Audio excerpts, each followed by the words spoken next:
예전에 노무현 대통령 때는 공직자 비리 수사처가 있었잖아요. 그다음에 인력풀 시스템이 가동됐었잖아요. 그러니까 오히려 정무수석한테는 지금의 박근혜의 민정수석같이 집중되어 있지 않다고 저는 생각을 했거든요. 저희 노 대통령 때는 이게 시스템으로 했기 때문에요. 그렇죠. 시스템으로 했죠. 그거 인사추천 같은 거를 시스템으로 했어요. 비서실장이 위원장이 되고 그렇죠. 인사수석이 추천하고 민정수석은 거기에 대해서 네거티브한 건 얘기를 하고 인사수석은 포지티브한 상황 얘기해서 거기서 합의가 돼서 이루어져 올라오면은 대통령께서 그 순위대로 거의 제가 보기엔 95% 이상 인사추천위원회가 결정해서 올린 순위대로 인사를 하셨어요. 그래서 전혀 딴 세상이었군요. 그러니까. 근데 그걸 이명박 정부 때 이제 어쨌든 그 인력 풀 시스템을 파괴했고 지금 이제 관심법으로 이제 임명하는 거잖아요. 시스템이 없잖아, 이제는. 그런데 그 이명박 정부 시절에서도 학계에서도 그 인력 풀 시스템을 계속 진화 발전시켜야 된다라고 얘기했고 그것이 사실은 국가 공무원들의 약 한 3급까지는 확대해서 관리해야 된다. 수천 명 정도는 관리를 아예 아래에서부터 청렴하게 관리를 해주는 것이 맞다라고 해서 사회적으로 여론이 좀 있었었는데 완전히 지금은 붕괴돼 버렸다는 거죠. 그게 가장 큰 문제라고 저는 생각합니다. 그러면은 저는 이제 최순실 게이트에서는 진짜 궁금한 건 다른 거예요. 뻔한 그림이 나오기 때문에 실제로 청와대를 들어가는 비밀 통로가 있습니까? 난 그게 궁금하더라고요. 가능한가요? 최순실 씨는 그런 걸로 들락날락 한다잖아요. 보도에 나온군요. 제가 알고 있는 비밀 통로는 없습니다. 새로 만들었나 보죠, 이명박 때? 아니, 비밀 통로가 아니고요. 그러니까 청와대를 수시로 다닐 수 있는 패스카드가 있는 거죠. 그러니까 비밀 통로라고 말했던 건 어떤 거냐면은 공간적 의미가 아닌 네, 공간적 의미 그런 건 아닌 것 같아요. 네. 그러니까 들락날락하면 다 기록이 돼 남잖아요. 그래서 왜 그 청와대 근방에 있는 어떤 민가랑 소통하는 뭔가 비밀 통로가 있을 것이다. 그런 식의 보도가 나와서 저는 깜짝 놀라서 지금 여쭤보는 거예요. 저는 뭐 금시초문입니다. 그러니까 막 쥐구멍을 파거나 닭구멍을 파서 들락날락 한다는 게 아니고 사실은 그 패스카드가 아무 때나 차량 번호만 찍히면 아무 때나 들어갈 수 있으니까 그냥 거기는 어쨌든 청와대 경호실에서만 통과시키면 다 되는 건데 버튼 하나로 되는 건데 그거야 뭐 그렇게 해석되면 될 수 있죠. 어디야 인왕산 뒤에 굴 뚫어갖고 다니는 게 아니고. 그러면 하나만 더요. 누구나 갈 수 없는 자리라서 국회의원은 300명이나 되지만 청와대 대변인은 나라에 딱 한 명이에요. 그래서 궁금한 게 너무 많은데 지금 백남기 선생님 돌아가신 문제도요. 당시에 노무현 대통령이 직접 당시에 발표를 하셨었죠. 직접. 그 농민 돌아가신 농민 돌아가셨을 때 그때 2005년 하반기로 기억하는데 거의 네. 직접 나와서 사과하셨죠. 그 내용들은 보면은 현재 상황에 딱 비춰보면 박근혜는 죽어도 못할 만한 정도로 정말 솔직하고 허심탄회하게 그러면서도 앞으로 이런 상황을 만들지 말아야겠다는 결말까지. 어쨌든 공권력에 의해서 일어난 것이기 때문에 대통령이 나와서 직접 사과를 하셨어요. 그때.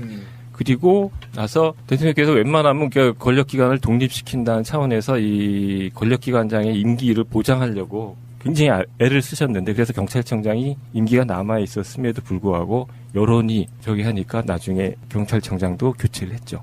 청와대에 나오셔서 그 후로는 주로 무엇을 하셨어요? 저는 그게 궁금하기도 해요. 청와대에 노무현의 사람들이라고 하는 사람들이 이렇게 모여 있다가 대충 중요한 자리들은 대부분 바뀌잖아요. 네. 보통 사무직 같으면 그게 남아있는 경우도 있겠지만 주로 대통령의 어떤 집권 기간이 끝나고 나면 보통 이런 분들은 나오셔가지고 주로 뭘 하시는지 궁금해서요. 일단 별정직으로 같이 갔던 사람들, 네. 일반직 말고 별정직으로 같이 갔던 사람들은 대통령 퇴임하면 같이 나오죠. 대부분. 거의 다 나오죠. 그러니까 저는 1년 먼저 나왔습니다. 5년을 다 못 채우고 대통령 옆에서 일거수일투족을 막 기록한 자료들이 하도 많아서 그거를 미리 정리하려고 1년 전에 먼저 나와서 정리를 시작했습니다. 저 같은 경우는. 다른 분들은 아무래도 청와대 왔다 나오시는 분들 중에 한 절반 정도는 정치를 이래저래 하시는 것 같고요. 또 뭐 생업으로 돌아가신 분도 꽤 있는 것 같고. 청와대 대변인 정도 되면은 왜 그 멤버들 중에서 네. 얼굴이 알려진 사람이잖아요. 네. 정치적으로 어떻게 보면 정당으로 봐도 훌륭한 자산이거든요. 네. 예를 들어 청와대 대변인이던 KBS 앵커 출신 그런 분들 같은 경우는 국회로 들어가잖아요. 근데 그런 생각을 안 해보셨어요?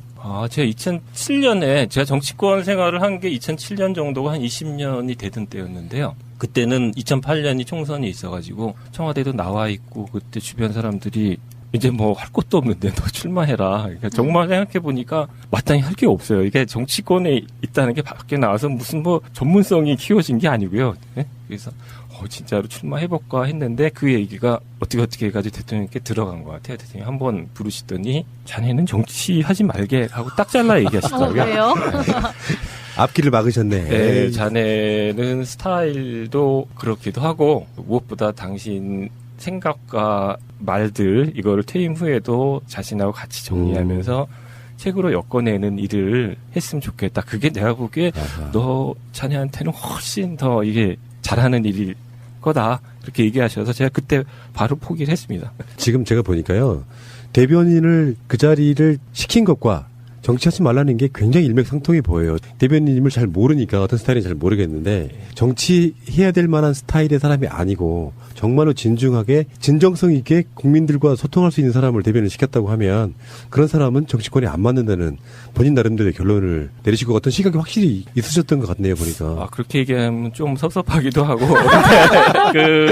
아무튼 당신 생각을 퇴임 후에라도 정리해 줄 수 있는 어쨌든 과거 역사도 있고 같이 해왔던 역사도 있고 또 청와대 계실 때 가장 많은 기록을 제가 갖고 있고 또 그러니까 그 역할을 하는 게 좋겠다고 생각을 하셔서 했는데 막상 2008년에는 안 부르셨어요. 처음엔 같이 내려가자고 하셨다가 봉화에 대통령께서 워낙 하실 일이 많으셨어요. 그때는 많았죠. 민주주의 2.0도 개발하시고 뭐 농사도 지셨어야 되고 저 화포천 환경 정리도 하셨어야 되고 막 그래서 일이 많으셔서 그때는 안 와도 된다고 하셨다가 2008년 가을에서 겨울 넘어갈 무렵에 이제 집에 집거하시게 되면서 그때는 보따리 싸들고 내려와라 해가지고 그때부터는 이제 다시 그럼 봉화에 가서 사신 거예요? 주말에 다시 올라왔습니다. 주말에 올라오고 주 초에 내려가고 하는 생활을 그게 얼마나 됐어요, 그 기간이? 그게 한 4월쯤까지 한 4월 달쯤에부터 이게 외부 환경이 막 그렇게 되면서 그 지필팀 회의라고 했는데 그게 중단이 됐다가 5월 중순에 다시 복원이 됐었죠. 네. 사저 뒤에 직무실에 사셨군요. 사저 그 회의실, 네, 회의실 가보셨나요? 네, 거기 지금 공개돼서 여러분들 다녀가서 아주 좁더라고요. 뒤에 저 네. 책장 책장이 있고 있고, 회의 탁자 있고. 근데 이제 노무현 대통령하고 이제 굉장히 가깝게 지내셨으니까 언론에 알려지지 않은 그런 비화가 있어서 싶은 것들 몇 가지만 좀 풀어주시죠.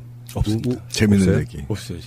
아주 관료적인 관계였군요. 네, 그게 정말 사랑하지 않았나 보다. 뭐 예를 들면 다른 분들은 담배꽁초 사건도 있고 이런 게 있어요.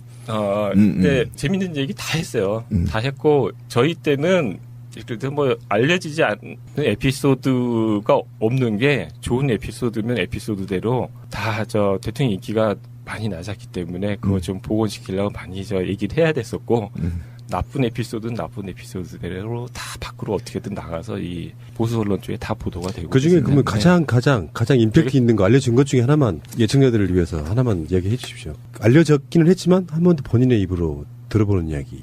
예, 뭐 아니 네. 그런 게 굉장히 많죠. 뭐 우리 노 대통령님이 원래는 친구 같은 대통령이 되겠다고 약속을 하셨어요. 네. 후보 수락 연설에서 다 약속을 하셨어요. 저도 제가 이제 그걸 썼거든요. 그래서 꼭 친구 같은 대통령이 되게 해야지라고 저도 각오하고 이제 들어갔는데 대통령께서 의외로 토론 현장이나 이런 데 많이 나가셔도 시장 현장, 민생 현장 이런 데 많이 못 가셨어요. 안 간 거잖아요, 의도적으로. 뜻을 또 그러니까- 밝히셨잖아요. 네. 네. 근데 그래도 그것도 최소화하게 된 게 이렇게 나가시면은 경호팀이 2배로 또 움직여야 돼요. 그렇죠. 예, 굉장히 한번 미리 준비하는 것도 많고 2배로 움직여야 되고 그러다 사고가 나면은 경호팀이 또 책임을 져야 되고 그래요. 그러니까 그런 거에 또 굉장히 미안해하세요. 그러면서 이거 가급적 줄이자고 해서 예를 들어서 뭐 이동하실 때는 긴 차에 행렬을 해가지고 사람들 교통 불편 끼치니까 버스로 타가지고 단출하게 이동을 하시기도 했고 버스에 타면은 여러 가지 좋은 점도 많이 있어요. 제일 먼저 이렇게 말벗이 생겨요. 같이 탄 참모들하고 이 사람 저 사람 얘기할 수도 있고 가끔은 이제 제일 뒷좌석 가서 문 열고 이렇게 담배도 좀 태실 수 있고 그렇게 사람들한테 피해를 안 끼치고 다니려고 한 게 있고 한 번은 버스에 탄 적이 있는데 아까 말씀드렸듯이 저보고 이제 봉화에 같이 가자고 얘기하실 때였어요. 2006년 후반기였는데 제가 어디 책에도 한번 썼는데 부속실장이 연락 와서 이제 그 차에 동승해서 저 포천 어디에 이제 식물원 관람 가는 길이었는데 이제 조금 지나서 서울 벗어나면은 대통령께서 부르실 테니까 앞에 가서 이제 가서 얘기를 들어라고 부속실장이 이제 저한테 미리 전원을 해뒀는데 그 서울 지나서 가려고 지나서 부르시지 않길래 제가 이제 가보려고 앞으로 걸어가고 있는데 대통령께서 보시더니 오지 말고 내가 뒤로 갈게. 그래서 제 옆에 있는 자리로 오시더라고요. 그러니까 그런 스타일이세요. 아랫사람들이 와서 이렇게 해야 되는 게 아니라 스스로 그 흔들리는 버스 안에서 몸을 갸우뚱 하면서 그 뒤에 비서 있는 자리 옆자리에 오셔가지고 자네 저 봉화에 같이 가세요. 뭐 이런 얘기까지. 네. 근데 그런 지점 있잖아요. 네. 그 너무나 소탈했던 서민적인 느낌이 야당을 포함해가지고 기존에 있던 기득권들이 보기에는 틀을 깨는 거잖아요. 그렇죠. 불편함 같은 걸 수도 있어. 왜 저 사람은 저렇게 그러니까 질투심 같은 거죠. 그렇죠. 질투심일 수도 있고 저 사람 저렇게 해버리면 그게 일종의 룰이 되는 거잖아요. 그렇죠. 일종의 틀이 되는 거라서 그게 깨지는 게 되게 싫었던 사람들이 노면이라고 하는 그 현상 가치를 받아들이지 못했던 게 아닌가 이렇게 생각을 해보거든요. 저도 그때 당시는 못 받아들였어요. 사실은 저는 이제 가장 극렬하게 공무원 노조가 당시 5,300명 해직되고 뭐 소송 과정에서 다 살아났지만 137명 빼고 그때 이제 노조법과 관련해서 노무현 대통령과 밑에 참모진들의 갈등까지도 저희는 다 듣고 있었거든요. 노무현 대통령은 사실 다 줘라 뭐 이렇게 얘기하는데 참모들이 좀 말렸다는 것도 좀 다 듣고 있었고 어쨌든 그런 거 보면서 그때 당시는 우리들도 준비가 안 됐던 것 같아요. 사실은 지금 만약에 노무현 대통령이 대통령이라면 이제는 노무현의 마음을 이해할 것 같아요. 근데 그거는 기다려줄 수도 있고 여유도 그거는 있고. 진짜로 노무현 효과라고 생각이 드는 게 저도 그런 말 좀 약간 사유에서 한 말이거든요. 민주정부가 10년이 지나고 욕을 막 먹었잖아요. 그렇죠. 양대 정부에서. 그리고 이명박근혜가 10년 딱 집권했잖아요. 그때서야 이 진가를 알게 됐으니까 그러니까. 충분히 그런 효과는 있다고 봐요. 다음 정권은 그렇게 안 하겠죠. 요새도 우리나라 사람들 보면은 오바마 대통령의 이 격이 없는 사진들, 백악관 내 사진들 보면서 굉장히 멋있어하고 부러워하는 사람도 꽤 많고 그런데 사실 우리나라 대통령 중에도 그런 사진이 나온 분이 있거든요. 노 대통령님이 보면은 그 정말 주무시고 계신 사진도 이렇게 찍혀서 이렇게 밖으로 나오고 뭐 손녀랑 노는 장면 뭐 이런 거. 근데 그런 사진이 있어요. 근데 말도 따지고 보면 똑같은 거거든요. 그러니까 뭐 서민적 언어를 쓰고 일부러 대통령답지 않은 뭐 대통령답지 않다는 이 말 자체가 저는 하나의 선입관이라고 생각을 하거든요. 그거를 깨려고 이제 사람들이 많이 이제 그런데 기득권이나 뭐 조중동이나 이런 쪽에서는 대통령답지 않은 언어 이렇게 규정을 해버리는데 저는 서민이 대통령이 되면 서민이 언어가 대통령 언어가 되는 거라고 그렇게 생각을 해요. 그래서 일부러 그러신 적도 있거든요. 초기에는 정말로. 이런 우리나라 사람들이 갖고 있는 대통령에 대한 대통령은 항상 나는이라고 얘기해야 되고 회의장 들어갈 때는 뻣뻣하고 저 모든 참모들 고개 팍 숙여서 인사해야 되고 이런 거 없애시려고 많이 했는데 그게 또 저항이 만만치 않아요. 여기저기서 네, 그게 만만치 않더라고요. 그러니까 대통령답지 않다, 뭐 대통령으로 인정하고 싶어하지 않았던 분위기도 있는 것처럼. 그 위에 얹어서 대통령답지 않다 이런 것들이 많이 이제 어렵게 했죠. 그러다 보니까 말 갖고는 특히 임기 말까지도 굉장히 많이 시달리시고 마지막에 좀 내가 너무 말을 이렇게 선민적 언어를 많이 썼던가 하면 그런 후회도 하시기도 하셨죠 한때는. 그러니까 이게 진본에 아직도 그건 논란거리라고 보는데 대통령이 다워야 된다는 기준이 과거의 모습이 있기 때문에. 그것을 깨는 것이 진정한 역사의 발전이다 이렇게 생각하는 사람도 있겠지만 다수의 진보적인 사람은 또 그런 이야기 하잖아요. 상대방한테 책을 잡히지 않기 위해서라도 품위를 지켜야 된다고 주장하는 사람들 때문에 참모들끼리도 그런 어떤 갑론을박이 있지 않았을까 싶어요. 말씀을 재밌게 하려다 보면 재밌는 얘기들이 많이 들어요. 근데 재밌는 얘기들은 그거 딱 띄워놓고 활자로 보도되면 그렇죠. 이상하게 느낌이 안 오죠. 있어요. 네. 저는 그 노무현 대통령 언어가 우리 한국 사회에서 그러니까 한문과 유교적인 문화 그다음에 이제 일본 문화가 접하면서 언어의 위계가 생겼다고 생각하거든요. 그래서 집권 세력들의 언어와 하층민들의 언어가 다르다. 근데 감히 대통령이 하층 언어를 사용하고 위계가 없는 언어를 사용한 거에 대한 기득권 세력들의 반란이라고 저는 생각해서 저는 참 좋았어요. 이게 돌아가실 때도 이제 화해했는데 개인적인 화해를 했는데 그 어느 하나가 사실은 그 제가 말했던 언어에 대한 유계보다도 그 속에 들어있는 민중들의 철학이 담겨 있는 단어들이 많거든요. 네. 거기에 대한 저는 반발이라고 생각하고 기득권들이 그 언어가 미칠 파장을 차단하기 위해서 언어를 쉽게 한. 예전에 노무현 대통령 때는 공직자 비리 수사처가 있었잖아요. 그다음에 인력풀 시스템이 가동됐었잖아요. 그러니까 오히려 정무수석한테는 지금의 박근혜 민정수석같이 집중되어 있지 않다고 저는 생각을 했거든요. 저희 노 대통령 때는 이게 시스템으로 했기 때문에요. 그렇죠. 시스템으로 그거 인사 추천 같은 거를 시스템으로 했어요. 비서실장이 위원장이 되고 그렇죠. 인사수석이 추천하고 민정수석은 그거에 대해서 네거티브한 건 얘기를 하고 인사수석은 포지티브한 상황 얘기해서 거기서 합의가 돼서 이루어져 올라오면은 대통령께서 그 순위대로 거의 제가 보기엔 95% 이상 인사추천위원회가 결정해서 올린 순위대로 인사를 하셨어요. 그래서 전혀 딴 세상이었군요. 그러니까. 근데 그걸 이명박 정부 때 이제 어쨌든 그 인력 풀 시스템을 파괴했고 지금 이제 관심법으로 이제 임명하는 거잖아요. 근데 어쨌든 시스템이 없잖아, 이제는. 그런데 그 이명박 정부 시절에서도 학계에서도 그 인력 풀 시스템을 계속 진화 발전시켜야 된다라고 얘기했고 그것이 사실은 국가 공무원들의 약 한 3급까지는 확대해서 관리해야 된다. 수천 명 정도는 관리를 아예 아래에서부터 청렴하게 관리를 해주는 것이 맞다라고 해서 사회적으로 여론이 좀 있었었는데 완전히 지금은 붕괴돼 버렸다는 거죠. 그게 가장 큰 문제라고 저는 생각합니다. 그러면은 저는 이제 최순실 게이트에서는 진짜 궁금한 건 다른 거예요. 뻔한 그림이 나오기 때문에 청와대 대변인 정도 되면은 왜 그 멤버들 중에서 네. 얼굴이 알려진 사람이잖아요. 네. 정치적으로 어떻게 보면 정당으로 봐도 훌륭한 자산이거든요. 네. 예를 들어 청와대 대변인이던 KBS 앵커 출신 그런 분들 같은 경우는 국회로 들어가잖아요. 근데 그런 생각을 안 해보셨어요?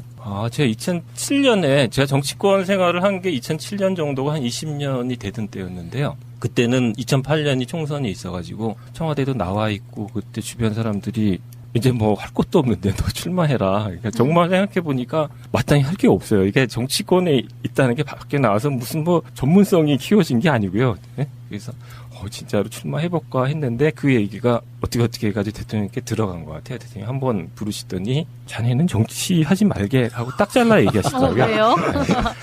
앞길을 막으셨네. 네, 자네는 스타일도 그렇기도 하고 무엇보다 당신 생각과 말들 이거를 퇴임 후에도 자신하고 같이 정리하면서 책으로 엮어내는 일을 했으면 좋겠다. 그게 내가 보기에 너 자네한테는 훨씬 더 이게 잘하는 일일 거다. 그렇게 얘기하셔서 제가 그때 바로 포기를 했습니다. 지금 제가 보니까요.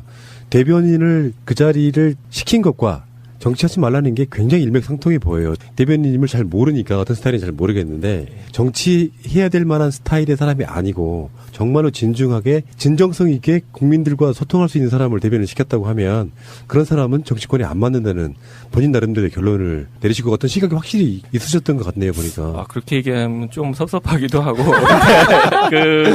아무튼 당신 생각을 퇴임 후에라도 정리해 줄 수 있는 어쨌든 과거 역사도 있고 같이 해왔던 역사도 있고 또 청와대 계실 때 가장 많은 기록을 제가 갖고 있고 또 그러니까 그 역할을 하는 게 좋겠다고 생각을 하셔서 했는데 막상 2008년에는 안 부르셨어요. 처음엔 같이 내려가자고 하셨다가 봉화에. 대통령께서 워낙 하실 일이 많으셨어요. 그때는 무슨 많았죠. 민주주의 2.0도 개발하시고 뭐 농사도 지셨어야 되고 저 화포천 환경 정리도 하셨어야 되고 막 이래서 일이 많으셔서 그때는 안 와도 된다고 하셨다가 2008년 가을에서 겨울 넘어갈 무렵에 이제 집에 집거하시게 되면서 그때는 보따리 싸들고 내려와라 해가지고 그때부터는 이제 다시 그럼 봉화에 가서 사신 거예요? 주말에 다시 올라왔습니다. 주말에 올라오고 주 초에 내려가고 하는 생활을 그게 얼마나 됐어요, 그 기간이? 그게 한 4월쯤까지 한 4월 달쯤에부터 이게 외부 환경이 막 그렇게 되면서 그 집필팀 회의라고 했는데